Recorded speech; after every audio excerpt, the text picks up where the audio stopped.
폭염이 지속되는 날씨에는 기본적인 건강 관리는 필수죠. 갈증을 느끼지 않더라도 몸은 이미 갈증을 느끼고 있는 경우가 많아서 평소보다 물을 더 자주 마셔야 된다고 합니다.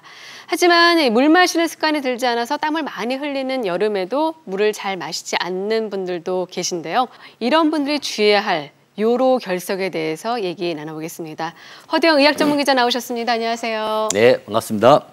네, 사실 요로 결석하면 이제 돌이잖아요. 네. 돌은 도대체 근데 사실 어디서 왔을까? 나는지 늘 궁금하거든요. 그렇죠. 네. 내 몸에서 돌이 나왔다 그러면 네. 많은 분들이 이게 어떻게 내 몸에 들어갔지 이렇게 생각을 하시는데 이건 밖에서 들어간 거라기보다는 내 몸 속에서 쌓여서 생긴 겁니다. 아. 우리 몸은 콩팥에서 네. 이 노폐물을 걸러서 그 액체를 소변으로 내보는 기능을 하는데요. 물을 적게 마시면 소변이 농축됩니다. 그렇죠. 소변 속에 이 칼슘, 인산, 요산, 수산 같은 성분이 들어있는데 이게 뭉쳐서 돌을 만드는 겁니다. 한마디로 이제 염전에서 소금을 만드는 원리랑 똑같습니다. 아, 그렇군요. 이 작은 덩어리가 이 소변에 섞여서 내려가게 되는데 조금 큰 덩어리는 요로를 따라 내려가지 못하고 중간에 걸려서 이제 요로 결석을 일으키는데 이게 통증을 일으키게 되는 겁니다. 이 결석이 날카로우면 요로를 긁어서 내려가기 때문에 소변에 이제 피가 나오는 증상이 발생합니다. 아, 그렇군요. 근데 이제 보통 이제 크다면 예. 큰 덩어리는 어느 정도를 좀 크다고 할 수 있을까요? 보통 이제 5mm 정도를 아. 기준으로 하는데요. 네네네. 5mm보다 작으면은 이제 별 문제가 없거나 약간 아파도 물을 많이 마시면 이제 내려가는 경우가 많기 때문에 자연스럽게 네. 배출이 됩니다. 근데 5mm보다 좀 큰 경우는 이제 허리 쪽, 옆구리 쪽이 아프기 시작을 하는데 너무 아파서 제가 떼굴떼굴 구르는 사람을 봤고요. 네네네. 응급실에 가야 될 정도로 아프다고 합니다. 바로 한 달 전에 나온 논문이 하나 있는데요.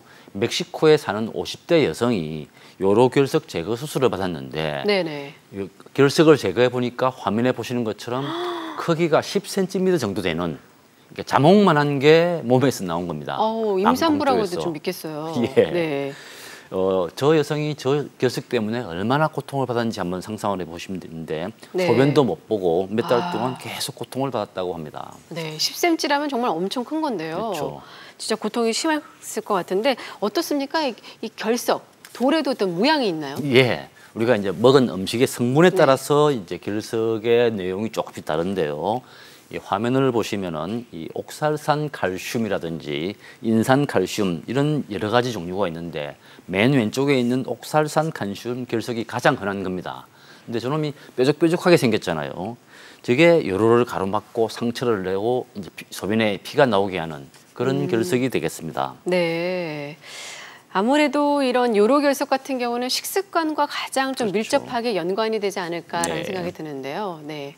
어떤 걸 좀 주의를 해야 되죠? 방금 이제 결석을 만드는 칼슘, 인산, 요산, 수산 같은 건 우리가 먹어서 생기는 건데요. 네. 주로 이 성분은 육류를 많이 먹거나 짜게 먹거나 또는 콜라 같은 인산이 들어있는 음료를 많이 마시면 요로 결석을 만들게 됩니다. 그렇군요. 이 통계를 보면은 요로 결석으로 병원을 찾는 환자는 2014년에 27만 명 수준에서 작년이죠. 2018년에 30만 명 수준으로 4년 동안 3만 명 정도 늘어났는데요. 증가율로 보면 한 12% 정도 됩니다. 나이로 보면 40대, 50대, 60대가 비교적 많은 편이고요. 네네네. 주로 남성에게서 좀 많이 발견되고 있습니다. 아, 그렇군요. 사실 그 더위에 땀을 많이 좀 흘리잖아요, 네. 여름에. 네, 이럴 때 요로 결석에 대한 주의가 더 필요하다고 했는데 여름이면 더 많이 생기나요? 그렇죠. 네. 요로 결석은 여름에 단연히 흔한 이런 질병이 되는데 많은 분들이 잘 모르세요. 네. 이 통계를 보면은 이 그래프가 7월, 8월에 아주 뾰족하게 나타납니다. 그러네요. 이 땀을 많이 흘리게 되니까 네. 아무래도 이제 물을 적게 마시는 경우에 소변을 적게 보게 되고 그러면 소변이 농축이 되잖아요. 아까 말씀드린 칼슘, 인산 이런 것들이 이제 농축되면서 소금이 만들어지는 겁니다.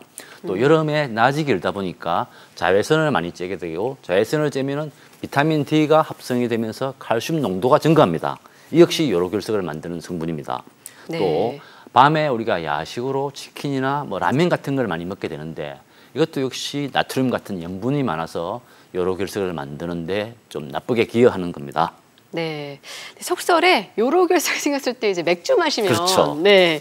돌이 깨진다. 이런 얘기들 많이 하시더라고요. 정말. 저도 한때 그걸 믿었거든요. 아, 그런가요? 맥주를 마시고 싶어서. 네. 그런데 이 맥주는 이 소변을 잘 나오게 하는 이제 이뇨 성분이 있기 때문에 네네. 이 마시면 일시적으로 소변을 많이 만들어서 이 결석을 밀어내는 효과는 있습니다. 아, 근데 네네네. 소변을 본 뒤에 탈수가 일어나서 오히려 이제 소변을 진하게 만들기 때문에 결석을 촉진하는 이제 부작용이 생기고요. 네네. 또 맥주에 퓨린이라는 성분이 있는데 이게 요산을 만들거든요.